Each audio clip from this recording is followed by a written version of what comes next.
What's going on, everybody? Welcome back to another video. Today I'm going to be talking about Zombie 3.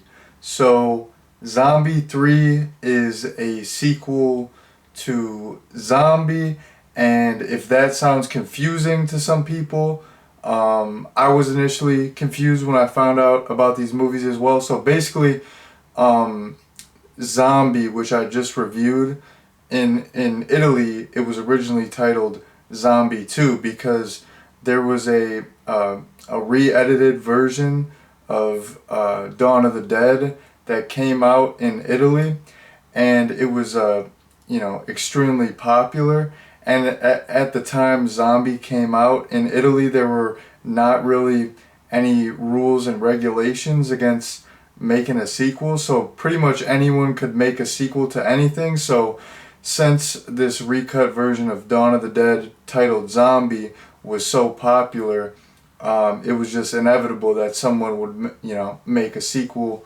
called Zombie 2, since anyone could. So yeah, this is, even though it's called Zombie 3, it's the second one. It's the sequel to Zombie. So yeah, there you go. That's a little fun fact for you. But a lot of people probably already know that. But if I do a playlist or something, I don't want people to be like, why didn't he do Zombie 2? It's like, I am doing Zombie 2.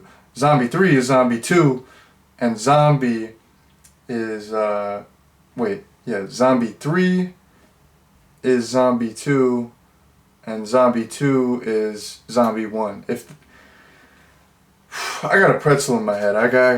The more I explain this, the less sense I'm making. But anyways, we're reviewing Zombie 3 today, and in terms of my overall thoughts, I'm gonna be 100% honest. This movie did have some stuff that I liked. It did have some fun moments, but overall, I was not a fan of it. It was for the most part, I found the overall movie to be pretty boring.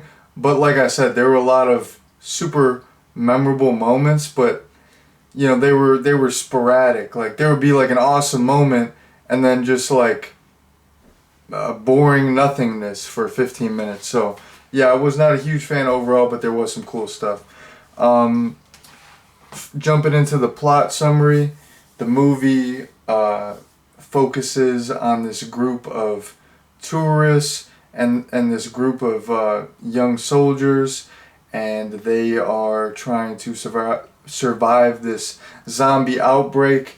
And the reason that there is a zombie outbreak, voice crack, I haven't even gone through puberty yet, I guess. I'm only 26, but anyways, I'll hit it one day. But anyways, the reason this group of soldiers and tourists are trying to survive this zombie apocalypse, or not zombie apocalypse, zombie outbreak. The reason there is this zombie outbreak is because there was this research facility in the area where these scientists were working on this this biological weapon called Death 1, and basically Death 1 got leaked. And Death 1, turns people into zombies. So it got leaked, and this one guy got contaminated. He contaminated all kinds of other people. So yeah, there you go. There's that was like the catalyst. That was what caused the outbreak. So yeah, these young people, these tourists and soldiers, they're just trying to survive. So that's the plot summary. Jumping into my first point. Something that I loved about this movie is in quite a few sequences where people are being pursued or attacked by zombies, this cheesy action music plays. It almost sounds like the music in Troll 2. I know that's not an action movie, but it's like this really, really, really cheesy, like B-movie action music plays whenever it's like a tense, scary scene. Or I mean, it's kind of an action-packed scene, because like a lot of the scenes where they play that music, it's like people are being pursued or attacked by a zombie. So it is action, but I was thinking there would be like the music would have more of a horror tone, but it's like B movie action music, and it it kind of does not fit in my opinion, but I really like that. I thought it was kind of funny. Um, this movie, Zombie 3, had kind of a different tone than Zombie. I feel like Zombie was more of a serious zombie movie. This movie, I didn't really take seriously. It had way more of a cheesy tone. Like there was a little bit of cheese in Zombie, but like overall it was, a pretty tense, straightforward zombie movie. This movie, even though it was like a straightforward zombie movie, there was just some like crazy WTF moments and some cheesiness like with the music, and the dubbing in this I feel like was worse, and like kind of the delivery of lines was funny. Some of the dialogue was funny. Like um, there was this instance early on. I don't know the line exactly, but the one guy who like initially got the one guy who like initially turned into a zombie from like the death one, he's posted up in this hotel room and he keeps asking for water, and the one like younger guy who works at the hotel, he's like, and, like I'm paraphrasing here, so I totally am getting the line wrong, but he's like, what is it? Why is this guy drinking so much water? Why is he asking for so much water? What is he trying to break the Guinness World Record? I didn't really do that justice, but the way he said it, it was just so funny. Like a lot of the delivery of lines in this movie is hilarious, and just the dialogue itself. But yeah, this movie had a just a totally different tone. And then in terms of like WTF moments, like I'm saying, like even though the first Zombie was more of a straightforward zombie movie, this is a straightforward zombie movie in the sense that it mostly follows like the normal zombie movie rules, but then there'll just be like random WTF instances where, even though this is a fictional movie and there's no such thing as living dead, like it follows the rules of other zombie movies for the most part. But then there'll be instances that just like don't make any sense. Like there's this one zombie, his head was just like flying around and floating on its own and biting people, and like that's only one instance in the movie, and it's not explained, and it never happens again. It's like, can all zombies in this movie have their head fly around if it's detached? Like, how is this head flying? Is it I don't know, but I thought that was an awesome moment, but it didn't make sense. Like, it didn't fit with the rest of the movie, but it was fantastic. It was just it was beautiful. It was magical. But there was also this other instance where there's this pregnant woman, and like a zombie hand bursts out of her stomach, and it was awesome. It was crazy. It was intense, but I was just like, I don't know. Like I was thinking, like, was it just the zombie hand in her stomach? Was there like a whole zombie crawled up in a ball in there? Is it like a zombie fetus, like a zombie baby? How did she become pregnant with a zombie?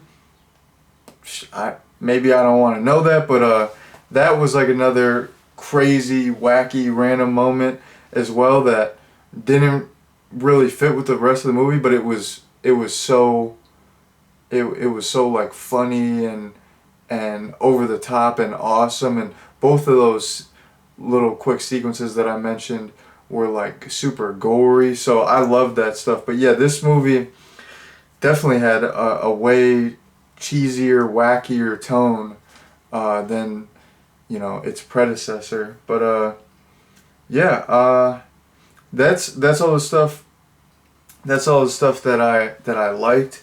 in terms of in terms of what I didn't like, mainly just the only stuff that I did like were those kind of fun little instances. Overall, like honestly, the makeup in this, there was good practical effects in this. There was good gore. There was some decent kills. The zombies looked okay, but I feel like the zombies looked better in the first movie in Zombie, and I feel like the gore was better than that. And this came out quite a bit later. This came out in 1988, and I feel like the effects in this were worse. Like they were still good, but I feel like they were worse than the first movie.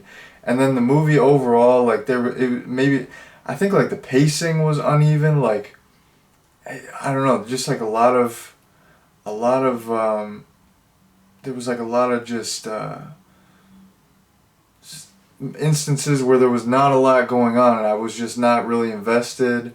Yeah, the pacing was not good. I didn't really care about the overall story. Like it was cool about the whole like Death One compound escaping the facility, and then you had this group of I think they were soldiers. They were in these like hazmat suits and they were killing everyone, and like that was cool. It was like everyone was contaminated. We have to kill them. There were some cool elements of the story, but the story overall was lacking. The characters, I didn't care about any of the characters. So, there was some cool instances, but like as an overall movie, this movie didn't really keep my attention. I had to like pause it a couple times, and I was kind of just I was just not really invested. So yeah, I would not recommend this sequel. Um, I would say just stick to the first Zombie. I think that movie is considerably better than this one. This one, I watched it for free, but it's free on Freevee or Amazon Prime right now. Like even I don't even have a Amazon Prime subscription, but I have like the app or whatever, so I was able to watch this for free. And I don't know if this was like a glitch in the Matrix, but basically I watched this for I only have the free account, but there was not one single ad. I watched the entire movie and there was not one ad. There's usually when I watch movies like the free Amazon movies or the movies on Freevee or whatever it is, there's it's like Tubi or Plex or whatever. There's a decent amount of ads. When I watched this movie today, there were zero ads. Like maybe I shouldn't be saying this. Maybe that was like an error, and they're gonna fix it now and give me 5,000 ads, or maybe they'll give me double ads next time. But I got like blessed up today. I watched the whole movie with no ads, so that was tight. But yeah, in terms of a recommendation, I would not recommend this. Stick with the first one. So yeah, that's been my recommendation, and that has been my review of Zombie 3. Thank you all very much for watching, and peace out.